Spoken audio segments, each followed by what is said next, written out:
उसमें हमको जेल का भी चक्कर लगाना पड़ा। पहले कैसा हम दिखते थे, मेरा दाढ़ी मूंछ था नहीं था, सब इन लोगों ने कूट कूट करके हमें बनाया है। अब इन लोग को कूटने का बारी है, ये ध्यान रखिए। और 5 साल के अंदर आप लोग का खाता में 1-1 लाख रुपया भेजने का काम। जय झारखंड।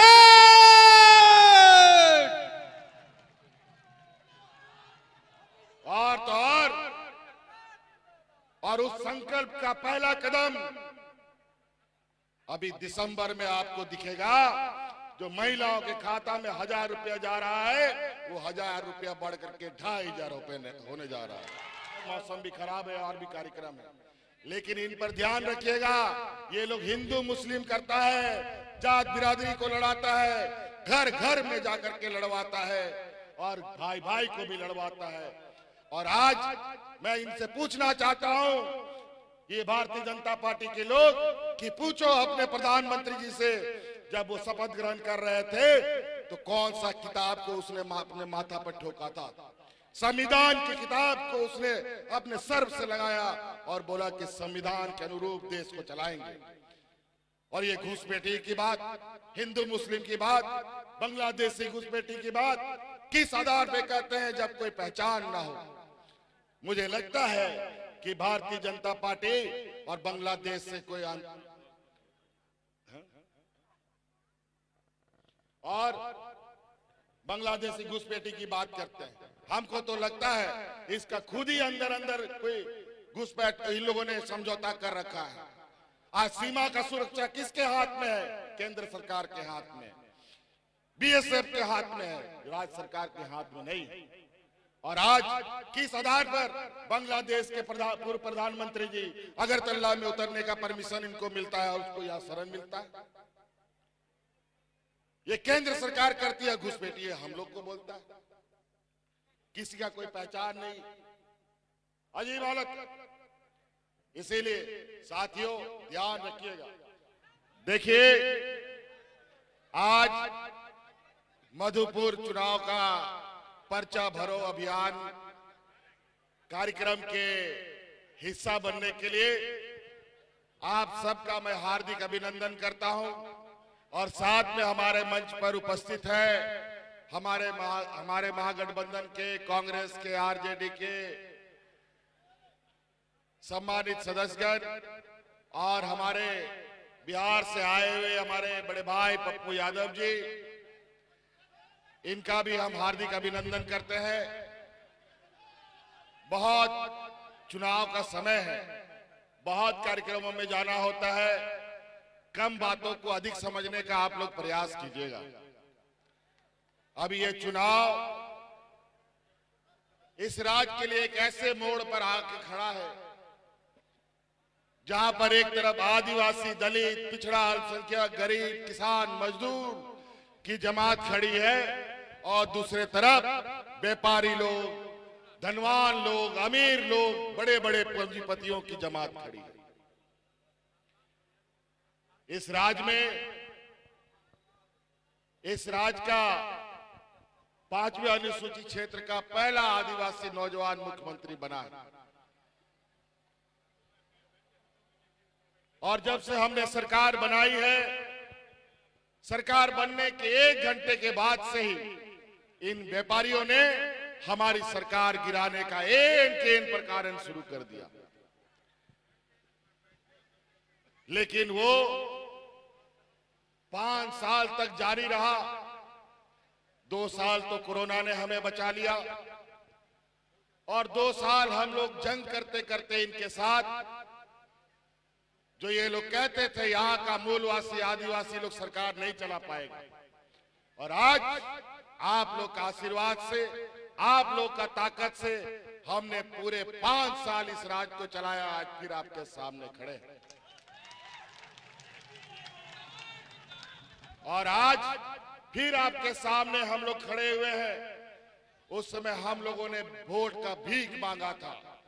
इस बार वोट के लिए हम अधिकार के साथ आपके पास आए हैं, क्योंकि इस 5 साल के अंदर कोरोना में आपके परिवारजनों को हवाई जहाज से ढो ढो करके ला करके आपके घर में पहुंचाने का काम हम ही करते थे। कोरोना में किसी को भूख से नहीं मरने दिया और आपके लिए आपके हक अधिकार, जिसके लिए आप ब्लॉक में, जिला कार्यालय में, हेडक्वार्टर में धक्के खाते रहते थे, लेकिन काम नहीं बनता था। लेकिन सरकार आपके द्वार के माध्यम से, जो जीवन में कभी पदाधिकारी गांव नहीं देखा, पंचायत नहीं देखा, हमारे गांव के कई ऐसे लोग हैं भी गांव का बीडीओ कौन है, सीईओ कौन है पता ही नहीं था, और डीसीएसपी के बारे में तो दूर की बात है। लेकिन आज पदाधिकारी जहां सड़क है, जहां सड़क नहीं है, जहां पुल नहीं है, वहां पर ट्रैक्टर से, बैलगाड़ी से, ठेला गाड़ी से, साइकिल से, मोटरसाइकिल से लोग लैपटॉप ले जा करके आप लोग का समस्या का समाधान कर रहा है। आज एक तरफ व्यापारियों की जमात, दूसरे तरफ गरीब पिछड़ों की जमात। अब ये देखना है इस चुनाव में ये पूंजीपति जीतेंगे कि ये गरीब, गुरुआ, आदिवासी, दलित, पिछड़ा, अल्पसंख्यक जीतेगा। और ये हमेशा हम लोग अपना हक अधिकार की लड़ाई लड़ते हैं, और इन बेईमानों के पास मेरा 1,36,000 करोड़ रुपया इस राज्य का आपका बकाया है। जब हम उसको मांगने गए तो ये हमको जेल में डाल दिया। ये हालत है। इनसे हक अधिकार लो तो षड्यंत्र करेगा, आपको डराएगा, धमकाएगा, जब आपसे नहीं सकेगा तो आपको जेल में डाल देगा। लेकिन झूठा आरोप कितना दिन तक चलता है, और पूरा देश में इन भाजपाइयों के विरुद्ध जो आवाज उठाया सबको जेल में डाल दिया। कई लोग जेल में ही लोगों की मृत्यु हो गई। एक समय जेल में जाना एक सम्मान की बात हुआ करती थी, अब जेल में ले जाना मतलब उसकी हत्या करना। ये स्थिति बनी। इन व्यापारियों ने जो हालात देश में बना रखा है, आज देश में महंगाई आसमान छू रहा है। 5 रुपया का प्लेटफॉर्म टिकट आज 50 रुपया में बिक रहा है। आज वंदे भारत ट्रेन में कितना गरीब लोग उसमें सफर करता है हमको बताओ। और जो जनता का ट्रेन था, गरीब मजदूर का ट्रेन था, वो आज तक नहीं चल पाया कोरोना के बाद से। और जो 15, 16, 18 बोगी का ट्रेन हुआ करता था, वो 5 बोगी, 7 बोगी का वंदे भारत बना करके लोगों के सामने परोस रहा है। आज महंगाई, जूता, चप्पल, बच्चे का पढ़ने लिखने का किताब, कलम, आटा, दाल, सब्जी, पेट्रोल, डीजल आसमान छू रहा है, बेलगाम घोड़े की तरह भाग रहा है। आज ये महंगाई बढ़ा रहे हैं, और हम इस राज्य के जनता को उस महंगाई से बचाने के लिए महिलाओं के खाते में 1000 रुपया का सम्मान राशि भेजने का काम कर रहे हैं। मैं महिलाओं से पूछना चाहता हूं, आप लोग का खाता में पैसा आ रहा है कि नहीं आ रहा है? और अभी दिवाली आने वाला है, छठ आने वाला है, और भी त्योहार है, अब उसमें भी आपको 1000 अभी आने वाला है। और मेरा संकल्प है कि आने वाला फिर से हमारी सरकार बनेगी, और 5 साल के अंदर आप लोगों का खाता में 1-1 लाख रुपया भेजने का काम। जय झारखंड।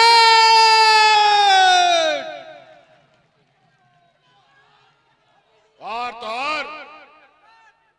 और उस संकल्प का पहला कदम अभी दिसंबर में आपको दिखेगा।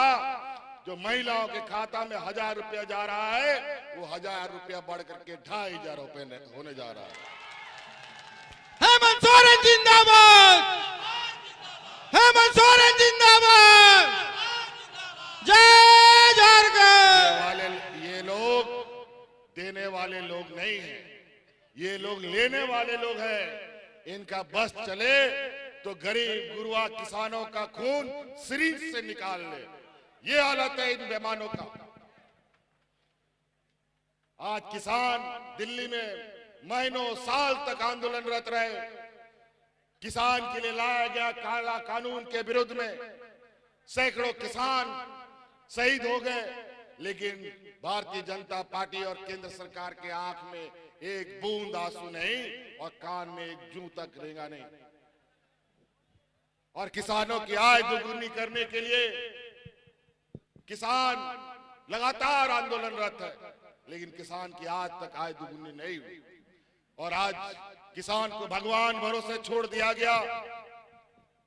आज के दिन में मौसम में ऐसा परिवर्तन हो रहा है, कहीं बाढ़ आ रहा है, कहीं सुखाड़ हो रहा है, कहीं कम बारिश, कहीं अधिक बारिश। हर साल, हर दूसरे साल राज्यों में सुखाड़ हो रहा है। किसान कर्ज के तले दबे जा रहे हैं, हमारे सुसाइड करने के लिए मजबूर है, आत्महत्या करने के लिए मजबूर है। लेकिन केंद्र सरकार, ये भारतीय जनता पार्टी के कान में जू नहीं रेंगता। और यही हमारी गठबंधन की सरकार ने झारखंड के किसानों का 2 लाख रुपया का ऋण भी हम लोगों ने माफ करने का काम किया।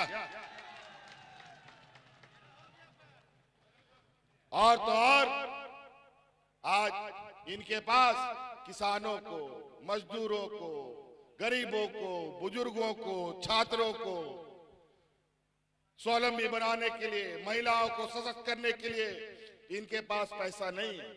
लेकिन अपने बड़े बड़े व्यापारी साथियों का अरबों खरबों रुपया माफ करने के लिए इनके पास भरा हुआ है पैसा। आज महंगाई की मार हमारे गरीब की कमर तोड़ रहा है। आज हर गरीब के साथ ये महागठबंधन की सरकार खड़ी है और इसके अनुरूप दूसरा योजना के रूप में अगर आपको मालूम है कि इस राज्य के हर गरीब का बिजली बिल हम लोगों ने माफ कर दिया है। आज बिजली का बिल माफ हुआ कि नहीं? हो गया। और तो और 200 यूनिट बिजली भी फ्री हमने कर दिया आप लोगों का। पहले न बिजली आता था, न बत्ती जलता था, लेकिन बिल समय पर आ जाता था।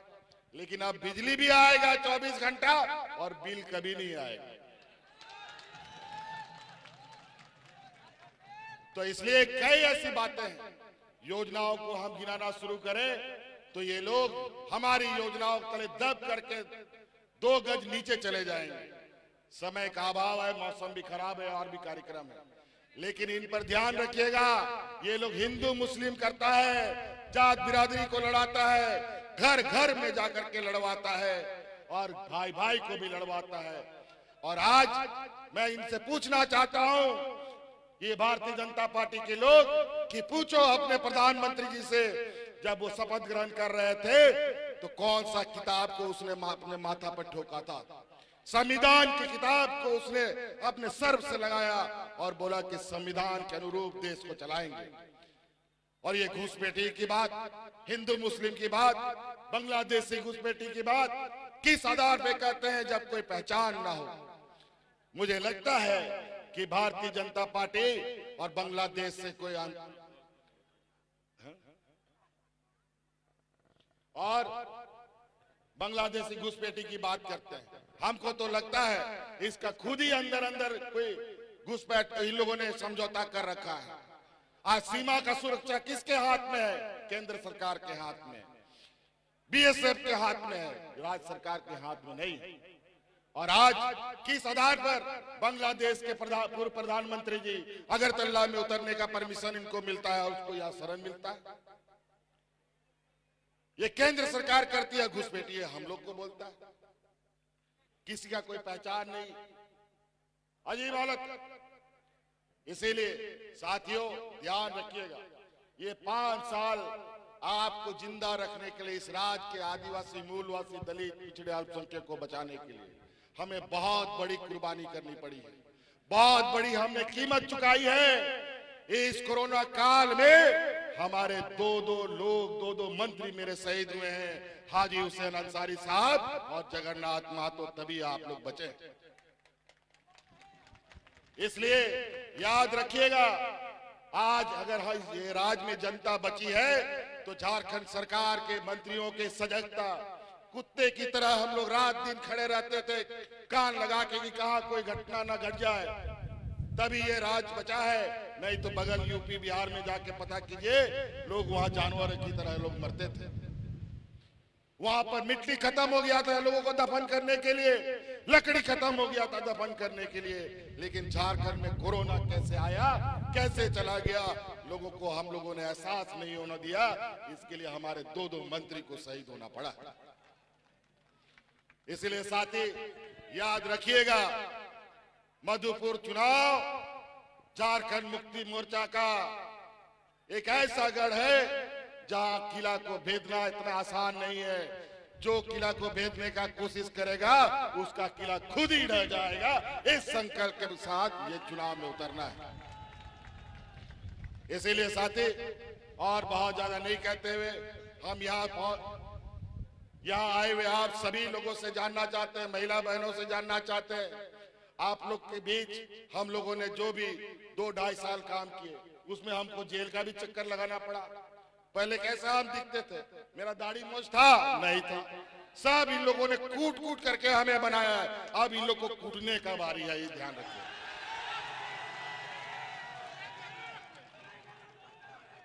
हम जानना चाहते हैं, मैया सम्मान योजना अच्छा लगा कि नहीं? महिला लोग को अच्छा लगा? आप लोग हम लोगों को याद रखिएगा ना, हाफिजुल को जिताइएगा ना। एकदम रिकॉर्ड मत से जीतना चाहिए, अगले का जमानत जब्त होना चाहिए, ये आप लोग ध्यान रखिएगा। इन्हीं बातों के साथ यहाँ आए सभी मेहमानों का बहुत बहुत आभार, धन्यवाद। अबोरेन गोबाबा बोया मिश्रा मजियाडाम गुड़ित नायके को आपे को उन्होंने और थोड़ा हिंदी तेगिन और परम केदा अब मजियाडाम को गुड़ित को नायके को आओ सम्मान राशि दुगुना बनाव का तपया ओनाते आपे हो सामाजिक सुसरिया और को अतु दिसोम को पे हरा दो या चिका की नुंका बुंगा नेतार पैसा के दलाल बनाव कते को अचूरो कना नो दिसोम रे तो नुआ के मेन कहते कताज मुझे दा डीडी सराव और अमिताओ या वे सभी लोगों को जय झारखंड, जय झारखंड।